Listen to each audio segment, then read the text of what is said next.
Hello, everyone. Welcome to the webinar on the promise of performance transformation.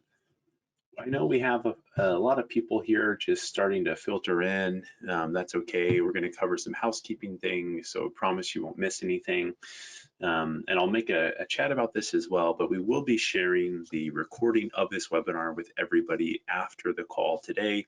So feel free to sit back and just absorb the information. Do not worry about taking fervorous notes and trying to capture everything. You'll have the chance to go back and see it all again and relive the highlights. In addition, at the end of the conference, or at the end of the webinar, we will be sharing an ebook that covers many of the topics that we talked about today as an additional reading material that will be seen as a handout here. If you have to leave early, that's not a problem. You'll be sent that as well. So do not worry if you have to leave a bit early. Speaking of duration for this webinar, we plan it to be about 40-45 minutes long or so. We will leave it open for Q&A for as many people that want to ask questions. We encourage you to do that throughout the presentation. Don't feel like you need to wait to the end. We might wait between slides or at the right time to answer those questions, but again, that's really encouraged. There's a tab on the go to webinar option there. It says questions. If you just type anything in there, we can see that and make sure that we get those answered. With that, let's go ahead and begin. For those of you have reached the right location, hopefully you're here to learn more about how to unlock performance in your organization. There's been a lot of talk about performance transformation and learning and development and training's role in the performance of the company. And what we're going to do today is outline the strategy that we've implemented that really focuses and centralizes a lot of the outcomes of our initiatives on the performance of the business, and giving you some tips on how to do that, showing you a prototype of what we call a learning success plan that talks about what questions to ask, what metrics to look at. And then we'll look at some specifics, and we'll use sales as a use case for that as well. Before we begin, though, I do want to just mention briefly about who is hosting this webinar. I'm Nolan. I'm the Vice President of Marketing here. It's 7:30 in the morning, a little bit too early for me to show my screen, so I'll forgive you for not having to look at my face. There's a lot of information here about who Infopro Learning is and what we do. In short, the best way to think of Infopro Learning is a full-service learning and development partner. We really work with our clients to solve any number of challenges, whether those are very point solutions, like I need to train my team on how to implement a new point of sale software, or it's more soft skills related, and I need to make the culture of my workplace more diverse and more collaborative, and help adjust to the remote working environment.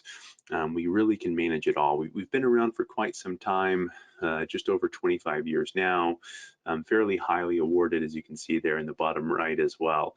But enough talking about us.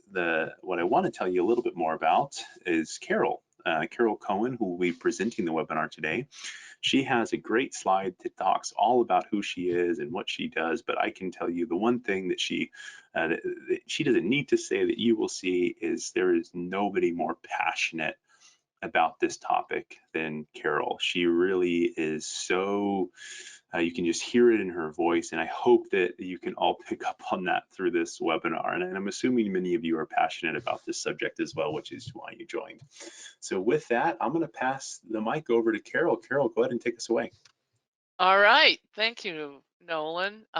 So as you said, I'm Carol Cohen, and I'm a learning strategist here at Infopro Learning. And I also lead the sales training practice, which is my other passion.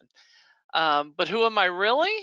I was born in Vermont, and I was raised in New Hampshire, where I began my career as a fourth generation school teacher. My daughter is now a fifth generation school teacher. Um, then I worked part-time as a newspaper editor and writer when my kids were little, Ariel and Solomon. You can see their pictures there. Somewhere in there, somebody said, I think you can do what I do. And I was like, what do you do? And it turns out he worked in instructional design at Digital Equipment Corporation. And that began a whole new career where I fell in love with enabling the success of others, especially salespeople. The accidental instructional designer, for those of you who know that term. I went on to design and develop sales training programs for digital, then Compaq, then HP, and the enterprise server division. And when HP started to break up, I was pulled into a SaaS software company targeted at auto suppliers and private label food producers in the Detroit area. And there I was started out as a team of one, providing sales onboarding, training, and enablement. And eventually the team grew to four. But when COVID hit Detroit hard, and if you recall, automotive shut down and the suppliers' orders were canceled, so they stopped paying their license fee, I was flung free, and that's where I connected with Infopro Learning. Many on the team at Infopro I'd worked with as their client over the years. So the rest is history. And now I live in the beautiful nature coast of Florida, right near Crystal River, about 90 miles north of Tampa on the Gulf, with my husband and two Boston Terriers, Eva and Ari. And my latest obsession is little Ida Rose, my daughter's little girl, and my first grandchild. So that's the story about me. But why talk about performance? And did we just say that our mission is to unlock potential? You probably saw that on that first slide. We talk about it all the time at InfoPro. Why talk about performance? Performance is defined as the action or process of carrying out or accomplishing an action, task, or function. And that's pretty clinical and has sometimes been taken a step further to say that to focus on performance on a single task reduces a person to the level of a machine. And you can see why every couple of years there's a huge scare that robots are going to steal all our jobs. And the answer to that has more to do with the complexity of the human brain and our approach at InfoPro to unlock a person's potential than it does about robots. So, why should a human perform a mindless, repetitive task that a machine can do when that same human could perform at a much higher level for their company? So the whole time I was thinking about this topic, I kept remembering a short story by Ray Bradbury, where he wrote about a world that kept on going after all the people died. And the story is called There Will Come Soft Rains. And many of you have probably read it. As part of his Martian Chronicles, Ray Bradbury wrote a short story that some say represents the essence of his philosophy. In a future world where Mars is at war with Earth, the fight goes nuclear, and almost everything on Earth is destroyed. All the people are dead, of course, and all that remains of them is their shadows against the one remaining building, a lone house. And the house continues to run because all functions are handled by robots, except one, feeding the dog. And the poor dog starves as the house lives on. Written well before even I was born. This story shows up in most high school American Lit textbooks, including the ones I used to use when I taught high school English. And in that case, talking about performance, excuse me, talking about performance depends on on who you ask. If you ask the dog, he would say, if he could talk, that it was not so good. If you check the analytics on the robots, it would say that everything was hunky dory and it was perfect. The reality is, people make it happen. And I mentioned earlier that people often fear losing their jobs to a robot. And let's take a look at what's happening in our world today. We use the idiom sea change to describe a dramatic and transformative change. And like picture a huge ocean wave overtaking the shore and washing everything out to sea. Well, that's what happened to us since 2020 when the pandemic took over our lives. It changed the way we do everything, including our jobs. It also impacted what we value and how we value it. So, why talk about performance and why now? Because people still make it happen in our world. So make what happen? What do we mean by the what? Well, for so long, there was a common belief that all that mattered was content. Know your multiplication tables, memorize your spelling words, master neat handwriting. And then when you get to work, the training turned into tell them what you're going to tell them, and tell them again. And there was actually a belief that people were who they were when they were born. And the only thing you could teach them about was knowledge. And what we mean by what is actually performance, focusing on what you want people to do, to say, to show, to know, to find, in other words, reference. These behaviors are all learned behaviors, and for decades, they've been dumped in a pile called soft skills, which are supposed to be natural and inborn. And now we know better. We know that people can learn to perform with excellence, and that's why Infopro talks all the time about unlocking the potential, because we're looking at the whole person when we're looking at training. So, sounds like soft skills to me. Soft, fuzzy, moving targets that fly through the air like dandelion fluff. Well, that's a song written by someone who likes nice, concrete content that can live on the shelf without human interaction. We used to call it on the shelf training, made tons of it in our history. And that type of training, their completions can be easily measured. Ann Villiers wrote for Career Convergence magazine, and this is a quote: "Two words are particularly unhelpful: soft and hard.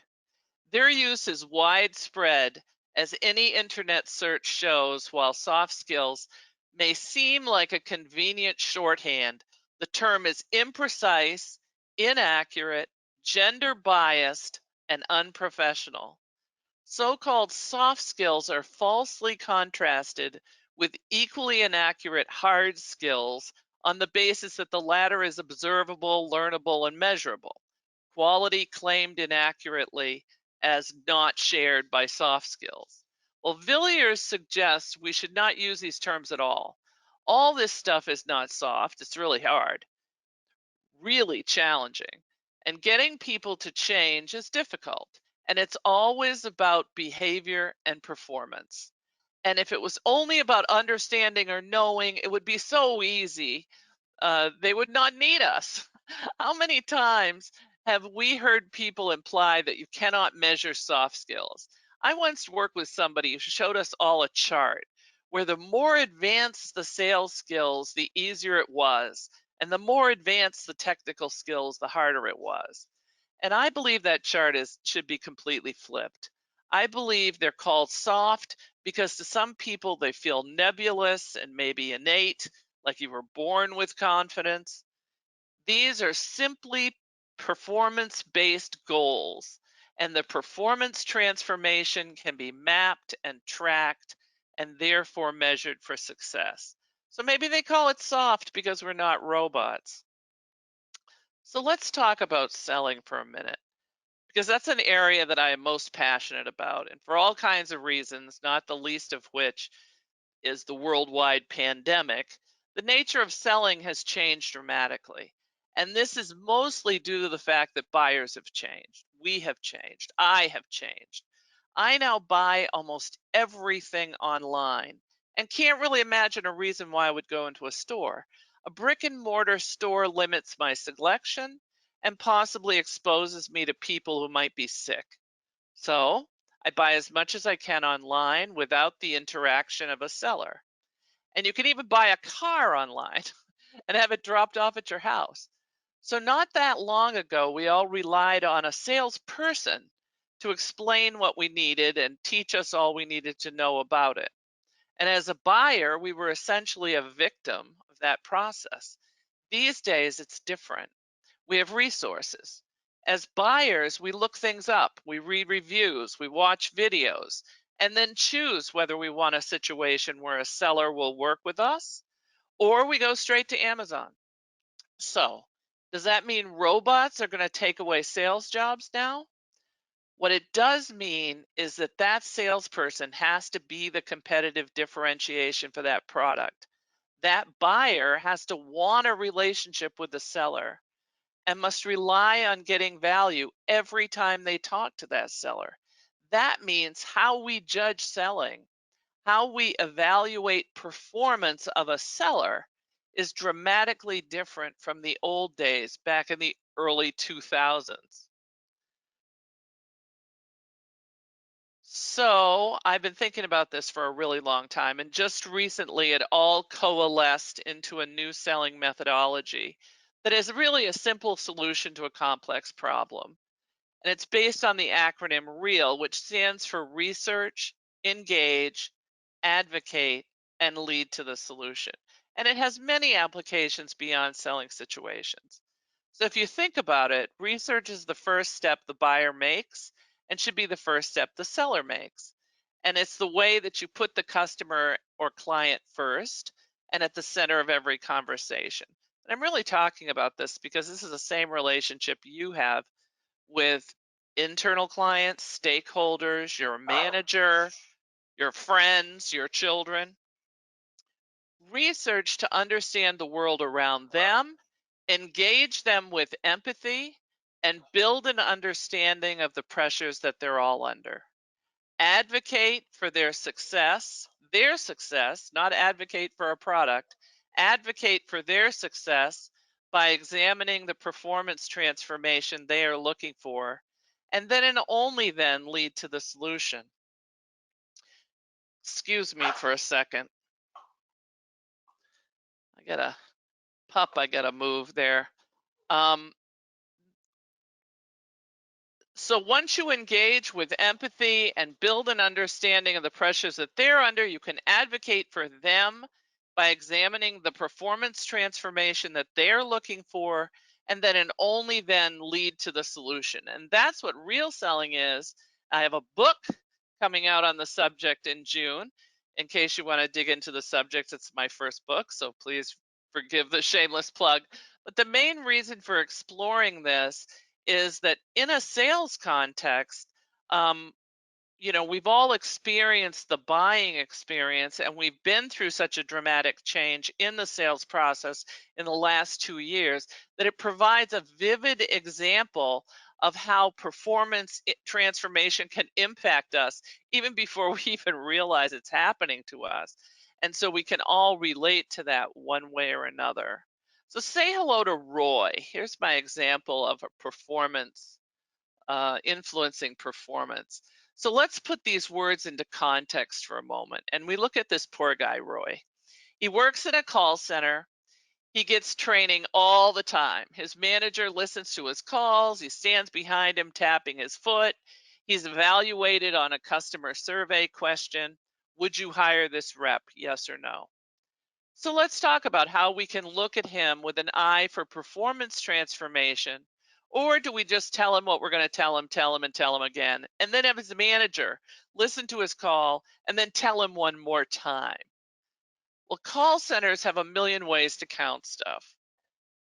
But what would be a better way to look at for his performance transformation and really analyze what that success metric for him should be and how we should train him to meet or exceed them? So, how about a different Roy? It really is about performance. So let's make it even more real. Wouldn't you rather have the smiling, happy, confident Roy answer your next support call? Or do you want the one who clicked through all the e-learning so he got full credit, and the one who has practiced and applied the learning to real life situations? Now here's the thing. If you think about those supposed soft skills, they can really be broken down into observable behaviors and knowledge that can be measured. And I can think of one such example: trust. Building a high trust environment, really something important for just about everyone to succeed, like doctors, like consultants, like salespeople, like managers, and even Roy. But what is trust really? Well, it's mostly character and competence. And the character breaks down into intent and honesty. And honesty is pretty easy to teach. Tell the truth. Even in difficult conversations, just tell the truth. Intent can also be taught, and mostly it's an awareness or understanding of what intent feels like as you have intent and what intent looks like when you receive or understand someone's intent. So, if you have the right intent, usually helping others succeed, and then listening for the intent of others and responding with empathy, then you're building trust. I didn't say it was easy. I actually said it was hard, but it's not soft and fluffy, and it can be measured. Those behaviors can be measured. So, look how happy it makes Roy. And we need to think about these concepts as they align to Roy's performance goals and his context. So, Roy or robot? I don't know why it says that in the middle of my slide. Um, and like me, I'm sure you've answered your phone only to hear, hello, my name is Rob. How are you today? And one time I said to Rob, are you a human? And he said, there is a human behind this call, but it doesn't sound like you want to talk to me. I would take Roy over Rob any day. The robot call likely checked all the boxes, just like the house in this short story. But is that really performance? So when we say that the people make it happen, the it is their performance, and that in the context of work is the it. It starts with the hiring profile and it continues through the life cycle of employment. So, how do we measure it? How do we measure success? How do we craft the promise to our stakeholders and clients that we will meet or exceed those metrics? Of course, we immediately think of the Kirkpatrick model. Haven't we always been doing this? Well, yes and no.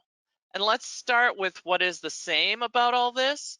In 1959, Donald Kirkpatrick built the 4-level training evaluation model that has stood the test of time. And since then, it has undergone some revision, but fundamentally, it's still the same 4 levels: the learner reaction to the experience, the knowledge increase, the behavioral change, and the business results. And those are the 4 areas we continue to employ. So, why break what's not broken? Well, training organizations have used this model for evaluation for all of their training deliverables. And I realized in the last year that I was making a big mistake with this model. I was, one, only thinking about myself and my deliverable, and I thought I was evaluating a deliverable when I was really trying to evaluate the performance of my learner. And two, I started with level 1 instead of level 4.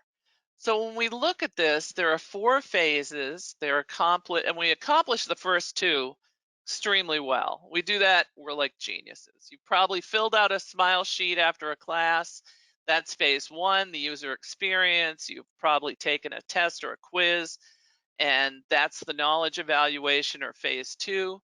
Where evaluating has been tricky is in the second half of the model, which is phase 3, behavior change, and phase 4, business results. We almost never get that far, and it's because we didn't believe we could. We didn't start with 4. It was like the biggest moment of my life to realize that. So, where does the magic happen? I now believe we can do this, and the easiest way to think about it, to think about how this model applies to sales. I like that. Because in the case of like a software project, like you were trying to sell software to somebody or an application, you would want to ensure that the people are prepared to do whatever they need to do with your software by asking them the right information. So the real magic occurs when you examine the third stage of behavior change, since it's always tied to everything. The most interesting aspect of this is that it's not always discussed or even brought up in conversation. Clearly, if you had a management software you were trying to sell, the behavior change that your client is looking for is the reason they're buying the software. Well, it's also the reason that they're choosing to do training. So finding out what the behavior change is supposed to be enables you to set a metric for success and then track that change as part of your value to the customer. And the fourth stage, we really get hung up on this, is business value. And you can map the change in their behavior because they got whatever it is you sold them, whether it's training or a piece of software, and they're able to contribute to that business goal. So here's where it gets interesting. If your software, or your tool, or your widget, or your training, or whatever you're selling is everything to everybody, then it can obviously provide 100% of the return on investment. It will do everything you can imagine, including double the revenue and make the world a better place to live. But in reality, that product, that moment, that training is just part of the picture. So it's going to contribute to part of the metric. So I go back to my training gurus. Mahan Khalsa, genius and super wise, wrote the best book about selling called Let's Get Real or Let's Not Play. And like that hammer that thinks every problem's a nail, I always focus on sales all the time. So don't be shocked. But I always tend to think about everything as selling, everything's negotiation. So whether it's actual sales training, providing a service, negotiating a raise, talking to your teenagers, it's all the same. Khalsa was asked, what is the one thing that differentiates a good seller from a not so good one? And he said the good seller will move off the solution because the solution has no inherent value. Alone, it is nothing. It is only of value if it influences behavior or business. It only lives if it does something for someone. So, why would we develop training and be satisfied that it's of value if we only get completions and a warm and fuzzy smile sheet? We would not. So, we really do want to make a difference. Start the conversation before you define the solution. And remember what Khalsa said, move off the solution. Have a conversation to estimate the need and the desired gain. And this is where you don't exaggerate or make some kind of hollow claim. We're going to double your revenue. You're not a TV commercial, you're an advocate for their success. And you must have an honest conversation with them like this. We think if you use this software, you take this training, you will reduce the time it takes for employees to accomplish whatever you do. So you will see more completions of this particular activity. You'll see a reduction in errors and fewer instances of expedited shipping because those errors cause delays. Having that conversation is powerful, and it's an important one to have early on. In addition, if you're designing training for that situation, you now have a thread that informs the entire instructional design because all roads lead to that success metric. So, Carol, I have Oh, a hi. question from our good friend Kaylee in Chicago, and it's something that I've personally kind of grappled with myself as well at times, and it's when we're looking at training that's focused on performance, let's say, increasing sales or something like that. What happens when maybe that goes against, the company culture? So her example is, if somebody's saying, if our priority is honesty to all customers, but then there's performance goals in place that might kind of make that be pushed to the back of their mind so that they can hit those performance goals. So I guess the question is, how do you balance hitting those performance metrics, like when you're doing your training programs and really trying to drive performance, while also keeping the company culture intact? Mm. That's a good question. Thank you, Kaylee. Um, the most interesting thing about that question, I'll give you a perfect example because we've been doing a lot of training around call centers.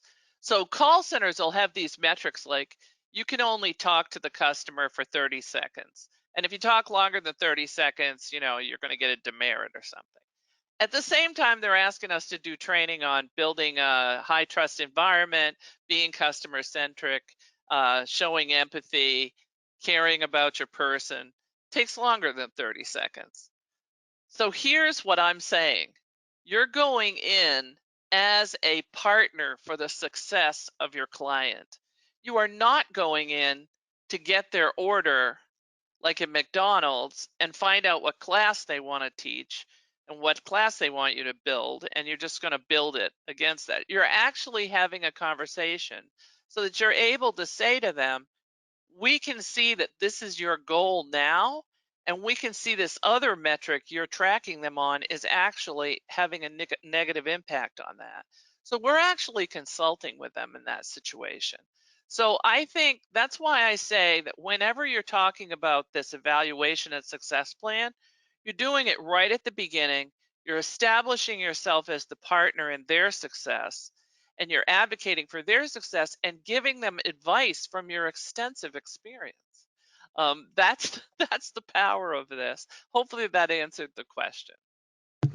Yeah, and thanks, Carolyn. And one thing you mentioned, you know, sales calls and calling. I remember this a very vivid example with a client of ours who has a very large telecom provider, and it was in their call center, and we were creating training programs for them, and we had asked them this question: what is the performance metric that you care the most about? And for them, they kind of took a pause and they said, well, that's a good question, because in call centers, the common metrics can sometimes go against each other. So you want to naturally have your talk time be the shortest. You want to Right, kind of right, move on to the next, so you don't have a hold time. But then in the same respect, you want to be able to have a high customer satisfaction and something they call first call close. So right, somebody calls in, they get the answer then and there. And it's really important in those situations, as you mentioned, if you're really approaching at it from, okay, what is the business, what do we really care about the most? You can easily navigate the training program to either say, if they don't care about talk time, they just want really high customer scores, then you say learn a little bit more about the person, ask questions right, about their day, talk about the weather, because you're just trying to butter them up and get them to like you. But if you're just about getting in and getting out, maybe you leave that bit off. So just some 2 cents from a couple examples I remember, where it's really right. important to just what is that performance metric, and understand that sometimes as one goes up, one other one might go down. Exactly. And that's what we've found is that people are in all different uh, places along their maturity in terms of evaluating themselves. So sometimes we go into these clients, they don't track anything, or they track something they tracked 20 years ago and they don't really pay attention to it. So by having this conversation, you're really focusing on, and that's why we call it performance transformation. You're really focusing on what do we need to do. Sometimes we have to change what those metrics are. Sometimes we have to add new metrics. Sometimes they're not counting anything, and we have to have this conversation with them to say, like, here's something you could track, or don't you get an NPS score, or don't you have customer surveys that you get? How can we influence that? So it's really a robust conversation. That's what's cool about it. And so this is really what I think is different about our approach. We build this success plan at the beginning, at the outset. We have that conversation right up front, and we consider it an organic process requiring multiple conversations and exploration. Sometimes, I always start with looking at the current state and asking them, what do you measure now? What are the metrics that you currently have? Because there's usually a metric someplace upstairs that somebody saw that trickled down into a requirement for a training. And so we try to identify what those metrics are and what are the ones that we believe the learning program might influence in terms of performance. And through multiple conversations, we negotiate that metric, and we tend to achieve, what we think we can achieve and what's the method we're going to measure it. And we don't settle for smile sheets and completions. So the categories are the same. Of course they are, but it's really more about the promise. So, how do we do it? We create what we refer to as a success plan, an organic document that travels with the inception of the idea for the project all the way through. and past the completion or delivery of the project. And it forms the basis of evaluation for us. And our success plan approach covers the same 4 quadrants from our old friend Kirkpatrick. So here's another one of my friends. This is a quote from my friend John Moore. He's a sales enablement guru. He's founder of Trust Enablement, and he writes I don't even know, maybe it's a daily newsletter that I get in my email. And he recently wrote this quote: treat employees, prospects, customers, and your channel as equal partners, collaborating to create mutually beneficial outcomes, even when you could succeed without doing so, not simply because it's correct, but because it is the only path to long term success. And that's why I bring this up. When you start looking at performance transformation, you're looking at the life cycle of a person, of a worker. You're looking at the life cycle of your relationship with that company. No more do we have a chance to have a small deal, 1,000 small deals with 1,000 different customers. We need to have long term relationships. We look for that ourselves as a seller, as a buyer. And so we would expect to do the same thing as a seller. So we have to flip the script. And you probably notice the term flip the script is being used in all kinds of contexts now.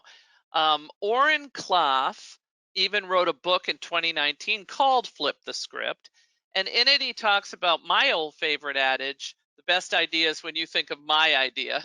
And his book is focused on sales, but in it, he says, and I quote, enthusiastic sellers make an impressive pitch but then quickly switch over to closing mode, applying just the kind of unwanted pressure that blows up deals these days faster than you can say sign here. Or aspiring sellers will make the world's greatest pitch and then stop, unsure of what to do next, hoping the deal will come through all on its own. And Klaff isn't wrong. What he's saying here about sales is also true about evaluation of performance. So often we get started with a grand pitch about performance transformation and how we can plan to evaluate it and only get as far as the learner experience and knowledge test, and then we stop. So when he says flip the script for sales, I say flip the script for evaluation and performance transformation. So you begin with the end in mind. You begin with the end of what success looks like, and you take a hard look at the old Kirkpatrick model, and you start with those business goals. What are you trying to achieve? What are the results you'd like to influence? And I keep saying influence because you're not going to double the revenue. You're not going to meet their whole revenue business goals for the year, but you may influence one or more of them. So stop thinking that your one act or your one effort at performance transformation is going to do everything. Don't think it's going to be the answer that everybody wants. Think of it as something that will influence metrics and that are already being tracked. And sometimes you have to create new metrics, and that's what Nolan was asking about earlier. You have to create a new metric. You have to think of new ways to measure things. But the truth is, you're often in situations where you're already measuring what is important to the company. And often in these situations, there needs to be an examination and subsequent analysis to influence what metrics are already tracked. Sometimes a change in behavior or direction toward that business result influences what you do and say toward your people to unlock their potential. So you want to ensure that what they do contributes to that end. So we say flip the script. We say turn Kirkpatrick model on its head and always only really worry about the business and the behavior results. We already do the rest of it pretty much in our sleep. We already do learning experience and evaluate knowledge tests perfectly. I think I can say with confidence that you can assume an evaluation of any activity, learning or otherwise, will set and meet goals for learner and user experience and knowledge transfer. We do that so well. All of us do. Everyone on this call does. We can all create valid tests of understanding, but the real test of performance transformation is in the area of behavior change and business results. So what about the ROI? So how many times have we been asked, what's the ROI of that training? What's the ROE? And then we try to calculate something like it costs $50,000 for 50 people, so that's $1,000 a person. That's where you're really focusing on the training itself and not the person, not the performance, not the evaluation of Roy. You're thinking about the evaluation of Roy's training. And so by focusing on Roy, we can prove our result and prove our result in business terms. So it becomes a terrible challenge to try to look at it when you just hear the term ROI. Um, because the real return on investment comes from the behavior change itself in the target audience and the impact on the business by closing that behavior or knowledge gap. And in the case of sales training, it may be expanding the deal or accelerating time to close. For just about every company in the world, it's reducing the time to proficiency for new hires, for example. That's a perfect one. And the truth is, effective training program may only have to impact one deal or one person to return 10 times to the business. And I'll give you an example. Once I designed a program, I called it Directed Collaboration, where we ran a sales fitness center in SharePoint. We had a coach work with a team, giving them weekly assignments in email for real life sales activities. And they'd post their response. And the coach would basically say, that's great. Have you thought about this? They give them some soft coaching. Well, I read an article about what B2B clients want to talk about and what vendors think B2B clients want to talk about. And vendors rated asking about a previous sale last on their list, but the B2B client rated it first. So we assigned the team to go to a recent deal and ask them what they like about it. And one guy had sold a blade server system that cost $1 million. And he came back to us and he said, oh, the conversation went really well. My customer said he liked it so much he wanted another one. And I got a $900,000 deal. Well, we turned that into a Brandon Hall Award, I'll tell you. But the reality is, we should have been selling the potential value of that training program rather than trying to recoup the cost of the training. So if it's not ROI, what is it? Well, it's not math. I can tell you that. It's actually a series of conversations. And as soon as I saw this model, I thought, this is like magic. It will be magical conversations that you have before the deal is struck, before the agreement for what you're going to build, before whatever you do, when it's struck, so that would be when you're sort of designing and planning it, after it's struck, when they're starting to roll it out, and all three of those times provide benefit to both you and the client. It's really interesting, it's really powerful, and you think about the return in terms of both time and money, and focus on those behaviors and the business requirements. So, what changes do they want to see in their people? How can you impact performance? How can the project save them time, increase sales, expand their footprint in their customer base, do something differently? So, why all this matters? Here's the first rule for everything in the world, but particularly this: begin with the end in mind. And I'll tell you, I've been on the other side of projects, hiring very expensive vendors. And I will tell you, number one, nobody's doing this and taking this approach. And number two, nobody even thinks of this till after the project's over. They'll be happy to come back with high priced consultants and say, okay, now I need 25 people to interview to determine the business value. And at that point, it falls flat because everyone's tired from taking all the training. But I say begin with the end in mind. Talk about what the measuring success looks like right up front. And again, it's the success of the people, not the success of the product itself, the training class itself. That will be its success. But the important measurable success is of the person's behavior, business results. And that will differentiate you from everybody else out there. So this is what it looks like. This is the model. It's just a table. But let's summarize the approach. So there's many factors feeding into these business results. And how can you attribute business success to a training program? We look at the success plan as a critical part of discovery, whether it's the discovery within the sales cycle, discovery to initiate development. Challenge the client to spell it out. What difference do you want to see? What observable behavior are you looking for? And remember, business is not just in terms of money, it's also in terms of time, time to proficiency, shortened sales cycle, something like that. And listen carefully for hints to those metrics. Try to attribute value from whatever your program is against the cost of the program, but shake that off. Think about it as an investment in both money and time. And when you set the metrics with our success plan, the ROI becomes self-evident and it leaves the cost of the program in the dust, believe me. As you can see, the process starts with that prospect, that stakeholder, that project owner. And one warning, you'll run into people who won't know the answer.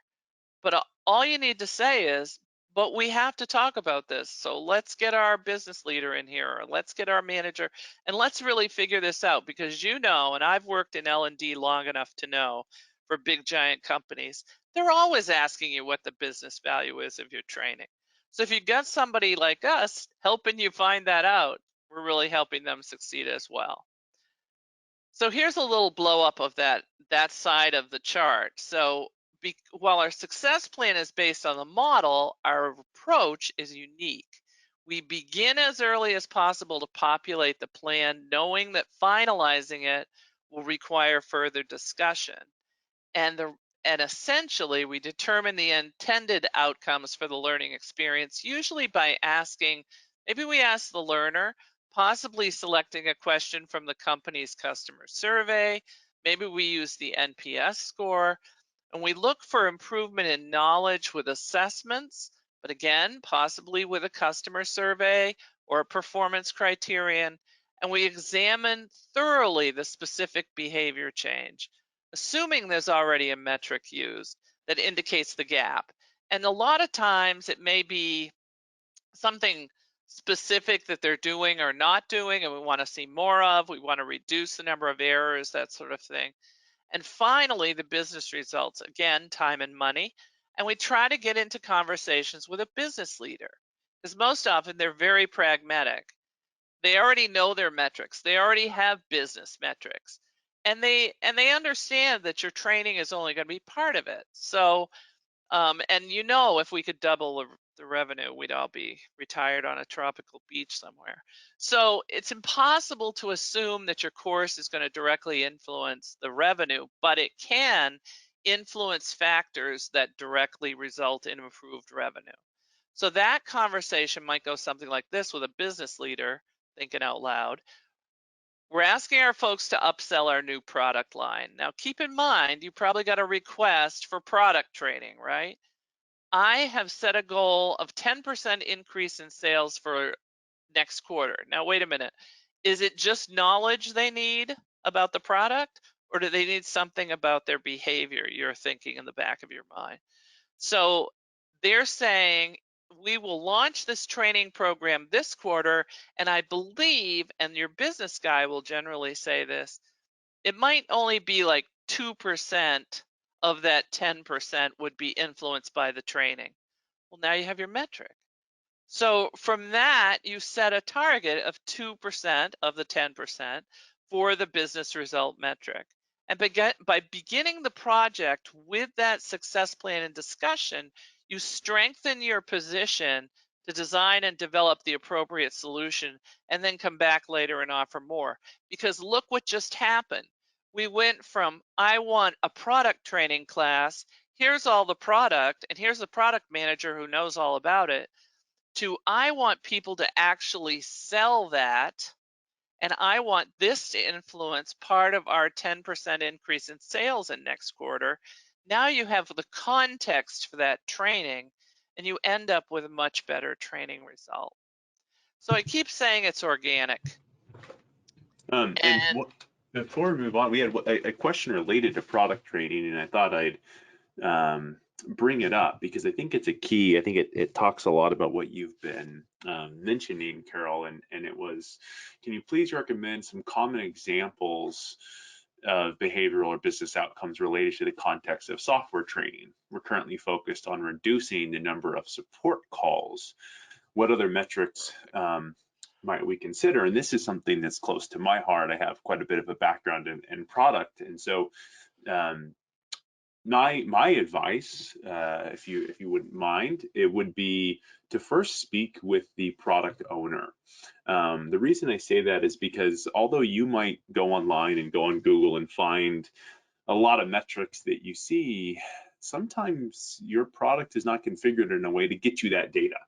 And so, first right, and foremost, have a good conversation with your product owner because more than likely that person is also wanting to do that. You know, they're also exactly, trying to reduce the number of support calls. And so, just having a conversation with him or her and say, what do you, what metrics do you have right now to show people are adopting the software well? Like, how do you know that a user is coming in and knows exactly what to do? You know, right, usually you'll get a set of metrics to begin with. We always recommend starting there because anytime you have to go to the business and ask for new data points or something to be measured that already isn't there, that just creates a roadblock and a barrier that you don't really need. Some things that, and a lot of times there's dependencies on a product, such as, you know, I know for us, one of the things that we measure the value of support training, obviously, number one is the number of support requests, but also we also look at the type of support request. Is it a simple thing like, hey, I forgot my password, or is it something more complex? Because looking at that shows that that's not a right, training issue. right, No amount of right, training in the world is going to prevent somebody from forgetting their software. If your application does not have a way to automatically reset the password, there's no amount of training in the world that's going to prevent that number from, you know, rising or lowering. So, kind of a long-winded answer. It's a little bit complex, but as Carol has mentioned, I think time and time again, start by talking to the business owner, the person whose problem it really is, and they'll usually guide you. Well, yeah, and what you're really talking about is, like how close to performance consulting do we have to get to do this? And it is in some ways performance consulting, but what happens is as you go in and you're building trust with these stakeholders and beyond your original stakeholder, because you're talking to the business and those guys, they're recognizing that you have this vast experience with training and performance change, and you have this experience with metrics and understanding, the 3 and 4 columns of Kirkpatrick. So as you're talking to them, it's not just simply you're saying like this isn't a training problem. You're saying to them, this is actually a communication problem, and we call it a job aid. Like we can we can put a little job aid as part of our blended learning, and that may reduce the number of errors if that's your metric. And so that's why I think those conversations are so robust, and they're so informative about what you need to build for the training. Because sometimes if you go back to the tell them what you're going to tell them, and tell them again, that's just content driven. That's the house where all the people have died and the little robots are just moving around doing what they're supposed to do, and the poor dog is dying of starvation. It's you getting that conversation way at the beginning, not in the middle of the end, but way at the beginning, to really understand what's driving all the decisions and the need, will help you determine what those goals are. Great. And we're at a 5-minute warning, Carol. Oh, geez, where does the time go when you're having fun? Well, I just emphasize the organic bit again because that's the part that gets people the most creeped out. I say it's organic because it's a conversation. So just like you said, Nolan, if you if you're talking to a business owner and he's talking about his situation, and as you're going through this, you find out something else, or they start to do, track another metric that they weren't tracking before, or we find out there's a pandemic and everything in the world changed and turned upside down, we relook at the plan. And we say, like, is this going to impact their performance? Is this going to impact, do we have the metrics right? You're constantly checking and changing that as you need to. Sometimes they're not tracking anything. And then as you get further down the line, they start tracking something.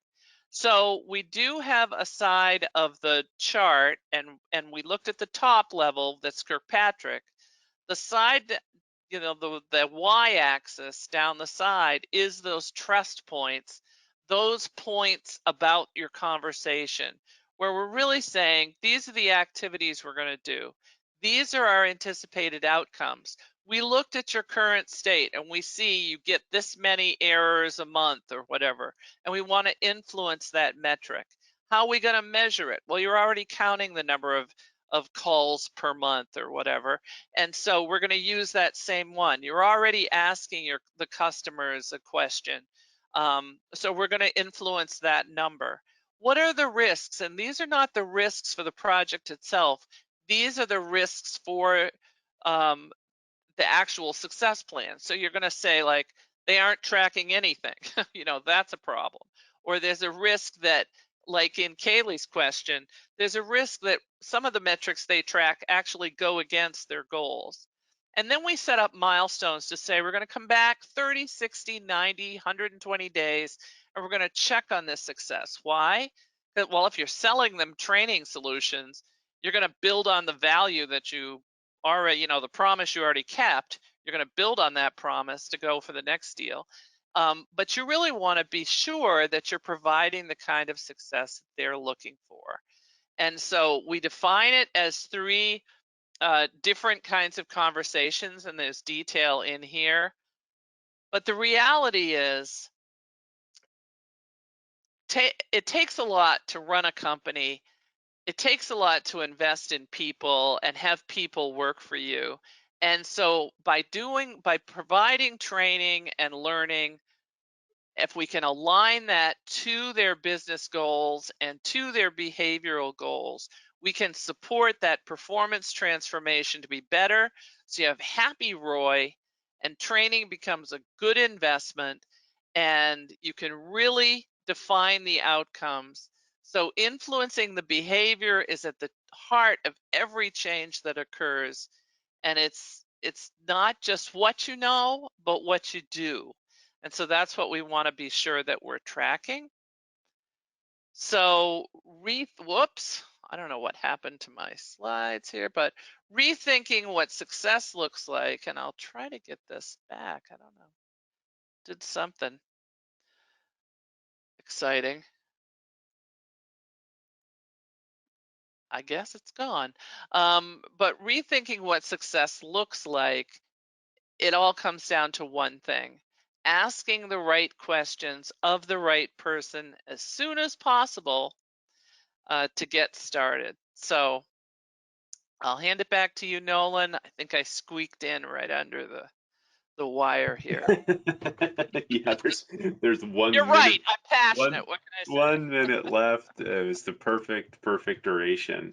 And in true fashion, I meant to start, even almost started off the conversation with this, is I have to take my kids to work at 8:45, so there's no way that this this webinar can go over. So that the true pandemic fashion. So thanks everyone for joining. I really do appreciate it. I'm just gonna show my screen here just so that we can end on a nice slide. Sorry, Hopefully you can see something happened that there. there, but you can see some contact details there for us, mail at info@infopro learning. You can also visit our website. I also submitted Carol's email ID to some of those that had asked specifically for some questions. Please feel free to reach out to Carol. Also, find her on LinkedIn and connect. She is just has an abundance of information. We didn't get to every question. We can't, those that we didn't get to, we'll try to follow up with in an email, maybe one-on-one.